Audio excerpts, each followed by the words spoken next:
Hello piano players, I just want to do a short video for you to just give you a heads up on some of the slightly jazziest things that we're going to be doing after Easter and some chord shapes and ideas. We're going to be in the key of F for this particular song, and the original version of the song just goes F, D minor 7th, which is our minor 6th chord, our minor 2 chord, G minor 7th in this case, to our C 7th, which is the dominant 7th, our 5 chord.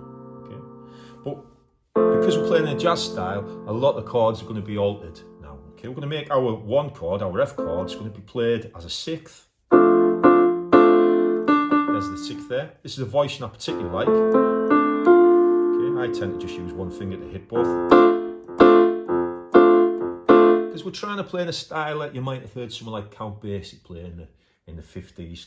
Count Basie was quite an economic piano player, so I didn't show off loads. He'd just have little kind of nice riffs and little embellishments that would be really tasteful in the mix. And we're going to kind of use that voicing that he uses quite a lot. 6th chord, it's got just a little hint of optimism, I think. There's your normal F. Here's the F 6th.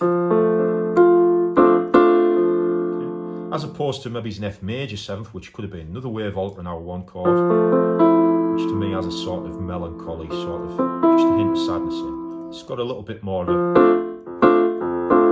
nice kind of upbeat feel. Okay. As we go to what would be a D minor 7th, we don't have to change our right hand position, because those notes, those 4 notes, are also the 4 notes of a D minor 7th, just in a different version. So what we're trying to do is find nice economic ways of playing the chords, particularly because these could be perhaps played with your left hand, and we want therefore some simple chord voicings, so the left hand's not too busy, and that allows us to do fancier things with our right hand.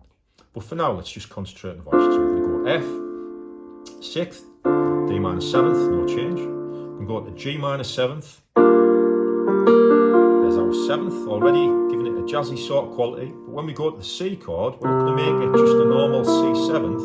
Okay, we're going to use this voicing where we're going to have the 9th note flattened. It's either the root note sharpened or the 9th note flattened, depending on which way you look at it. Gives us a C 7th with a flattened 9th. It's just got the 3rd at the top. So altogether it'll sound a bit like this.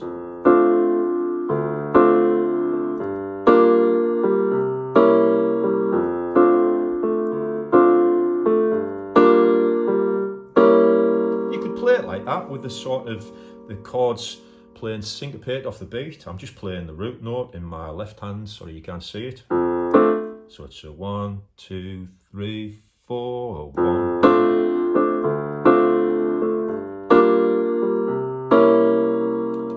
We can also just kind of use our pedal, our sustain pedal, to leave the notes ringing on.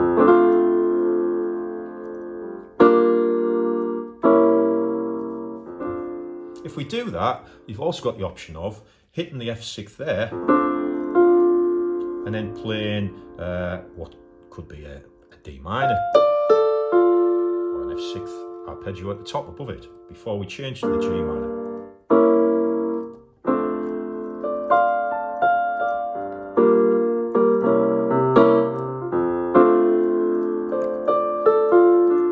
And we're just adding another layer of chord at the top, just to make it slightly more kind of elaborate.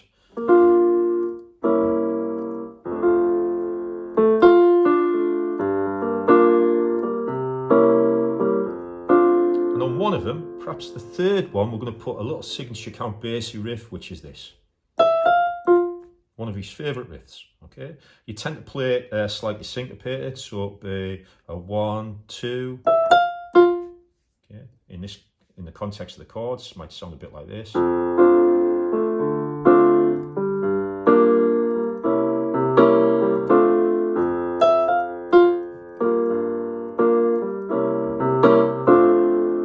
what we also might do is, on the 4th time around, to create a little turnaround to let the listener know that it's the end of a sequence. Sometimes jazz musicians will just alter the chords very slightly. Instead of going to what would be a D minor 7th, on that change there, we're going to play this chord shape, which is the D 7th with a flat 9th. Simple way of doing it is you've got that voice in there, move the F to an F sharp in the bass, and play that chord shape there, which gives us the version of a D7th, a flat 9th. Our next G is not going to be the G minor, we're going to make that the major version of a 7th. Notice how that's the major now, and then resolve to our C chord shape that we've been using previously. Listen to it all the way through. I'll play it through 4 times with a couple little embellishments. Might make a little mistake, but I'm sure you can fix it when you work out your own parts. So 1, 2, 3.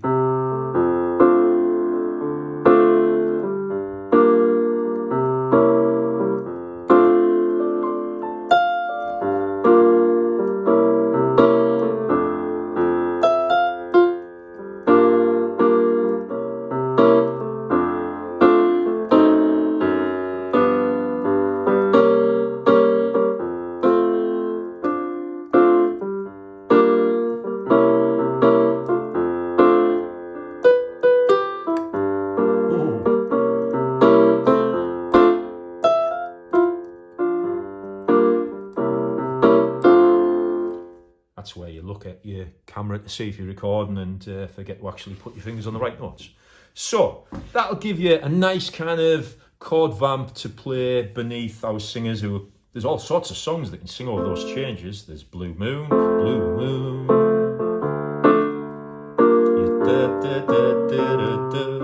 Or there's At Last, At Last. My love has come along. Lots of songs, so we'll be trying out a few different vocals over the top of these changes. But there's a great little riff that we'll put in as a kind of musical bridge in the middle, okay? We'll have a little moment where we'll build up on a big kind of C chord. And then we got this riff, again, very count bassy. And again, you'll recognise that's just the F6th chord that we've been playing, but we've got this little flat note of the third, the flattened third. And it'll sound a bit like this. And what we're doing there, you can play it in either register. Just variations of the F6th chord, but that little run into it, it'll go 1, 2, 3. Just means we hit the one beat with a bit of power. And our guitar players and drummers can maybe accent that rhythmic idea and even play the riff on the drums.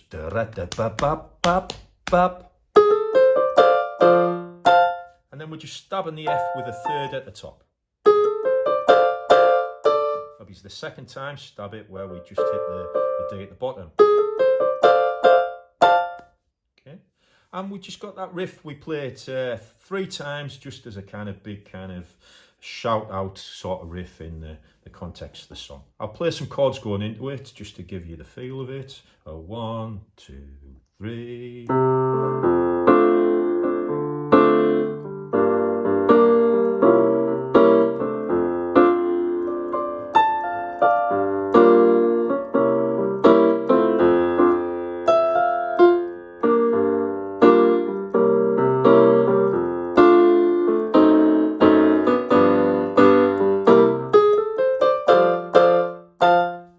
Leave a space.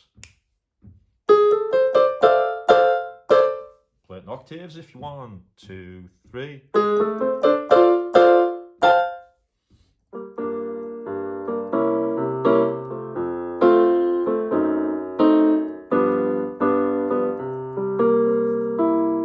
One thing we can do on one of our C7th with the flat 9th, occasionally put an A at the top, which sort of gives us a 13th, I think, in this particular context. And it just creates a nice kind of resolution when we eventually hit our F.